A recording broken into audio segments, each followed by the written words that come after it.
తంత్రం అంటే అసలేంటో మీకు తెలుసా? ఇది నిజంగా శరీర సంబంధమా లేదా అది ఒక రహస్య శాస్త్రమా? వామాచారం, దక్షిణాచారం అనే 2 మార్గాలు ఎందుకున్నాయి? ఇవన్నీ మన జీవితానికి ఏ విధంగా ఉపయోగపడతాయి ఈ వీడియోలో తెలుసుకుందాం. తంత్రం అంటే ఏంటి? తంత్రం అంటే తనతితి తంత్రం. అంటే విస్తరింపచేయు శక్తి. ఇది ఒక రహస్య విద్య. మనిషి శక్తిని పూర్తిగా బయటికి తీయటానికి, మన శరీరం, మనస్సు, ప్రాణం మరియు చైతన్యాన్ని జాగృతం చేయటానికి గాను ఉపయోగించే విధానం.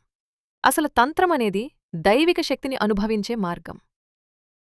తంత్రంలో ప్రధానంగా 2 మార్గాలున్నాయి: దక్షిణాచారం తంత్రం మరియు వామాచారం తంత్రం. ముందుగా దక్షిణాచార తంత్రం. ఇది సాంప్రదాయ మార్గం. భక్తి, పవిత్రత, నియమాలు ప్రధానంగా ఉండే మార్గం.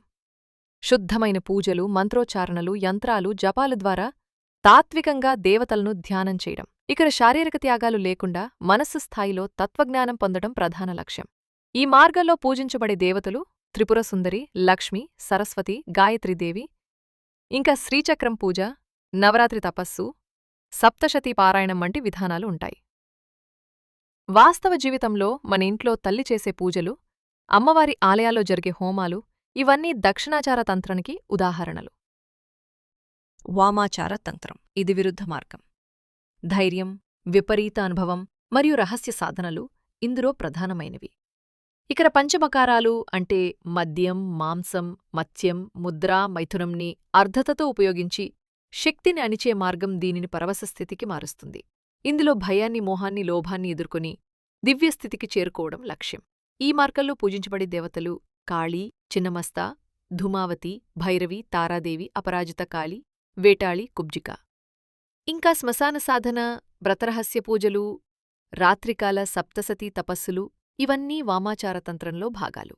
వాస్తవ జీవితంలో ఒక తంత్ర ఉపాసకుడు శ్మశానంలో ధ్యానం చేయడం ద్వారా భయాన్ని అధిగమించి శక్తిని పొందుతాడు. ఇది కేవలం దొంగచాటుగా కొన్ని రహస్య స్థావరాల్లో జరుగుతుంది. ఈ రోజులో తంత్రమంటే చాలామందికి అపోహలున్నాయి. వీటిని చీకటి శక్తులుగా, అశుద్ధంగా చూస్తారు. కాని నిజానికి తంత్రమనేది ఒక ఆత్మవికాస మార్గం. ఇది తత్వజ్ఞానాన్ని, చైతన్యాన్ని మరియు బ్రహ్మాన్ని అనుభవించే సాధన. తంత్రం భయంకరమైన మార్గం కాదు, ఇది ఒక శక్తివంతమైన సాధన. దక్షిణాచార మార్గం భక్తి ద్వారా బ్రహ్మానందాన్ని ఇస్తే, వామాచార మార్గం ధైర్యం ద్వారా మోక్షాన్నిస్తుంది. ఎంచుకునే మార్గం మీదే కాని జ్ఞానంతో, శ్రద్ధతో, గురువు మార్గదర్శనంలో ఉండాలి. ఇలాంటి లోతైన భక్తి మరియు తాంత్రిక విషయాల కోసం మా బీటీఎస్ టాక్స్ ఛానల్కి సబ్స్క్రైబ్ చేయండి, వీడియోకి లైక్ చేయండి, మీ అభిప్రాయాన్ని కామెంట్ ద్వారా తెలియచేయండి, బెల్ ఐకాన్ క్లిక్ చేయండి. తద్వారా మేము తెస్తున్న ప్రతి వీడియో మీకు ముందుగా అందుతుంది.